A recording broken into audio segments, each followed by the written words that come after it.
Assalamualaikum warahmatullahi wabarakatuh. Pada kesempatan kali ini, kami dari kelompok 16 Matematika Diskrit yang beratas nama anggotakan Sadi Alwi, Rizal Fahmi, dan Arif Maulana. Kami akan membahas tentang implementasi graf pada sistem navigasi Google Maps. Mungkin hampir semua dari kita pernah menggunakan Google Maps ketika ingin mencari lokasi atau menentukan rute perjalanan. Namun, pernahkah kita berpikir bagaimana Google Maps bisa menentukan jalur yang paling cepat dan efisien? Nah, ternyata di balik aplikasi tersebut terdapat konsep ilmu komputer yang disebut teori graf serta algoritma pencarian jalur. Oleh karena itu, pada presentasi ini kami akan menjelaskan bagaimana konsep graf diterapkan dalam sistem navigasi Google Maps. Untuk pendahuluannya, saat ini aktivitas masyarakat semakin padat dan mobilitas juga semakin tinggi. Ketika ingin pergi ke suatu tempat, tentu kita ingin sampai lebih cepat dan tidak terjebak kemacetan. Karena itu, banyak orang menggunakan aplikasi navigasi seperti Google Maps. Namun, untuk menentukan rute terbaik tidak sesederhana memilih jalan yang paling dekat. Bisa saja suatu jalan jaraknya pendek tetapi macet, sedangkan jalan yang sedikit lebih jauh justru lebih cepat dilalui. Untuk mengatasi masalah tersebut, Google Maps menggunakan teori graf dan algoritma pencarian jalur. Dengan bantuan algoritma, sistem dapat membandingkan berbagai kemungkinan rute yang tersedia, lalu memilih rute yang dianggap paling efisien berdasarkan data yang dimiliki. Untuk teori dasarnya, apa itu graf? Sebelum masuk ke contoh penerapannya, kita perlu memahami terlebih dahulu apa itu graf. Secara sederhana, graf adalah kumpulan titik dan garis yang saling terhubung.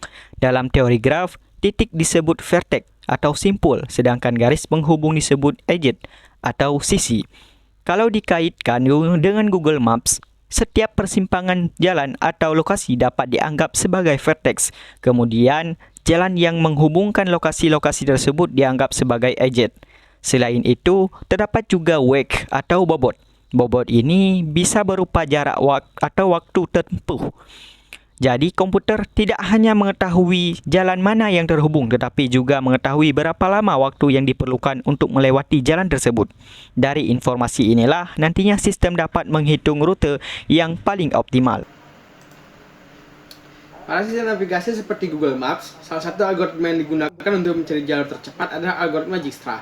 Algoritma ini diperkenalkan oleh Edgar Dijkstra pada tahun 1956 dan digunakan untuk mencari lintasan dengan total bobot paling kecil dari titik awal menuju tujuan. Cara kerjanya yaitu dengan mengevaluasi setiap simpul tetangga secara bertahap, lalu dengan jarak atau waktu yang paling minimum hingga mencapai tujuan akhir. Keunggulan algoritma ini adalah mampu menemukan rute yang paling optimal selama tidak terdapat bobot negatif pada graf. Agar algoritma ini bisa digunakan pada sistem navigasi, maka peta di dunia nyata perlu diubah terlebih dahulu menjadi bentuk graf. Pada proses ini, peta nyata diubah menjadi model matematis agar dapat diproses oleh komputer. Setiap persimpangan jalan dipresentasikan sebagai node atau vortex, sedangkan jalan penghubung antar titik dipresentasikan sebagai edge. Kemudian setiap edge diberikan bobot berupa estimasi waktu tempuh. Pada gambar ini, titik A merupakan titik awal dan titik F merupakan tujuan akhir. Sedangkan titik B, C, D, dan E menjadi titik persimpangan yang dapat dilalui untuk mencapai tujuan. Dengan konsep ini, sistem dapat menghitung berbagai kemungkinan jalur dan menentukan rute paling efisien. Setelah peta diubah menjadi graf, hubungan antar titik kemudian direpresentasikan dalam bentuk data bobot seperti pada tabel ini. Sebagai contoh, jalan dari titik A ke B memiliki waktu tempuh 9 menit. Kemudian dari B ke C memiliki bobot 1 menit. Dari D ke E juga memiliki bobot 1 menit. Data bobot inilah yang nantinya diproses menggunakan algoritma Dijkstra untuk menentukan jalur tercepat dari titik awal menuju titik tujuan. Proses Dijkstra, analisis, dan titik awal. Algoritma Dijkstra memulai pencarian dari titik awal, yaitu titik A. Nilai jarak dari titik A ke dirinya sendiri adalah 0, sedangkan titik lain dianggap belum diketahui sehingga nilainya infinity atau tak terhingga. Selanjutnya, algoritma mengecek tetangga terdekat dari titik A, yaitu titik B. Karena bobot dari A ke B adalah 9 menit, maka jarak menuju B diperbarui 9. Selain itu, titik B dipilih sebagai titik berikutnya karena memiliki jarak terkecil yang sudah diketahui, dari titik B terdapat dua jalur, yaitu menuju C dan D. Yang keduanya memiliki bobot 1 menit, sehingga jarak dari A ke C dan A ke D masing-masing menjadi 10 menit. Pada tahap ini, titik B selesai diproses dan algoritma akan melanjutkan ke titik berikutnya, yaitu titik evaluasi lanjutan. Jarak yang menuju titik C dan D sama-sama 10 menit. Dalam contoh ini, algoritma memilih evaluasi titik D terlebih dahulu. Dari titik D, terdapat jalur menuju E dengan bobot 1 menit. Maka jarak dari A ke E melalui D adalah 10 ditambah 1, yaitu 11 menit. Nilai ini disimpan sebagai jarak terbaik sementara menuju E. Setelah itu, algoritma mengevaluasi titik C. Dari titik C juga ada jalur menuju E, tetapi bobotnya 3 menit. Jika melalui C, maka jaraknya menjadi 13 menit. Karena sebelumnya sudah ditemukan jalur yang lebih cepat menuju E, yaitu 11 menit, maka jalur yang diabaikan adalah jalur C.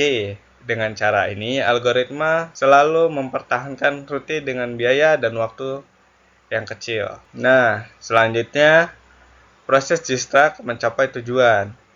Selanjutnya, titik dengan jarak terkecil yang belum diproses adalah titik E dengan total waktu 11 menit.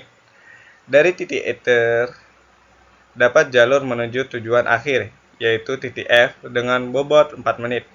Maka waktu dari A ke F menjadi 11, ditambah 4, yaitu 15.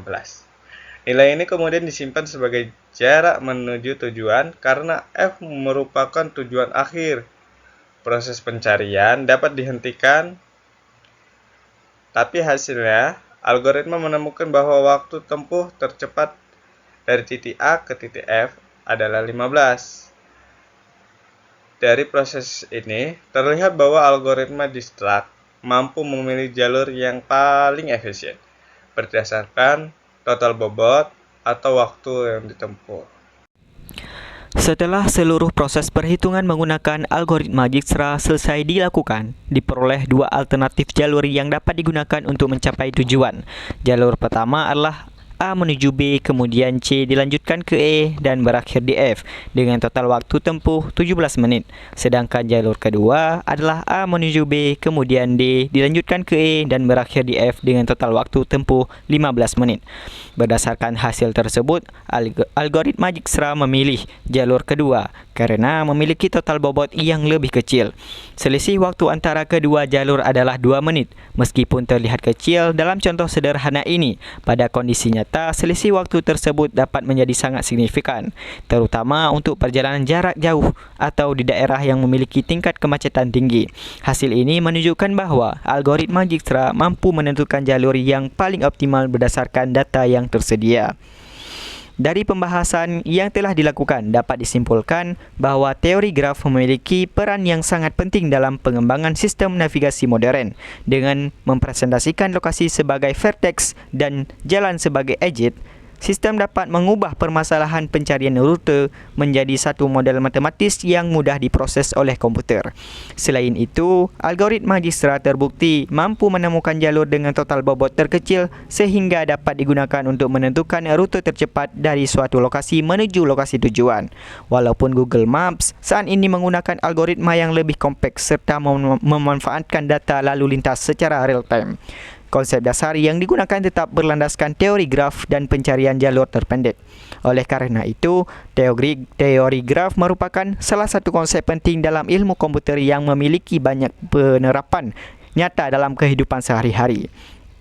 Demikian presentasi yang dapat kami sampaikan mengenai implementasi graf pada sistem navigasi Google Maps. Melalui materi ini, kita dapat memahami bahawa konsep yang dipelajari dalam teori graf tidak hanya bersifat teoritis, tetapi juga diterapkan secara nyata pada teknologi yang sering kita gunakan sehari-hari. Dengan memahami konsep graf dan algoritma pencarian jalur, kita dapat mengetahui bagaimana sistem navigasi mampu memberikan rekomendasi rute yang cepat dan efisien. Kami menyadari bahawa masih terdapat kekurangan dalam penyampaian maupun materi yang kami sajikan. Oleh kerana itu, kami sangat terbuka terhadap kritik, saran maupun pertanyaan yang dapat menambah pemahaman kita bersama. Terima kasih atas perhatian yang telah diberikan. Wassalamualaikum warahmatullahi wabarakatuh.